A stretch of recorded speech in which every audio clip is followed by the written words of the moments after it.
மத்திய கிழக்கில் மூண்டுள்ள போர் உடனடியாக நிறுத்தப்பட்டு உலக அமைதி நிலைநாட்டப்பட வேண்டும் என்று இலங்கை அரசு சர்வதேச சமூகத்திடம் உத்தியோகபூர்வமாக கோரிக்கை விடுத்துள்ளது. அரசாங்க தகவல் திணைக்களத்தில் நேற்று நடைபெற்ற விசேட ஊடகவியலாளர் சந்திப்பில் கலந்து கொண்டு கருத்து வெளியிட்ட அமைச்சரவை பேச்சாளர் அமைச்சர் நலிந்த ஜேதிச இலங்கையின் இந்த தீர்க்கமான நிலைப்பாட்டை அறிவித்தார். அவர் வெளியிட்ட முக்கிய கருத்துக்களாக, எந்த இடத்தில் நடந்தாலும் எவர் நடத்தினாலும் போரை ஒருபோதும் அனுமதிக்க முடியாது என்பது இந்த அரசின் கொள்கை. போரால் விளைவது உயிரிழப்புகளும் சொத்து சேதங்களும் மாத்திரமே.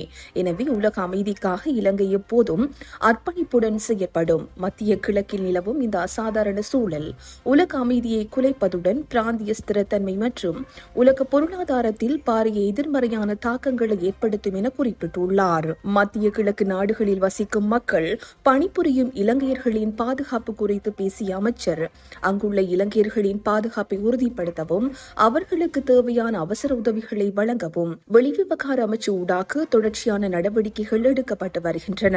இலங்கைக்கு வருகை தந்துள்ள சுற்றுலா பயணிகளின் பாதுகாப்பு குறித்தும் அரசு விசேட கவனம் செலுத்தியுள்ளதுடன் அதற்கான பாதுகாப்பு ஏற்பாடுகள் பலப்படுத்தப்பட்டுள்ளன. உலக நாடுகளுக்கு இடையிலான மோதல்கள் ராஜதந்திர ரீதியில் தீர்க்கப்பட வேண்டும் என்பதை இலங்கை விரும்புகிறது என்றும் குறிப்பிட்டுள்ளார்.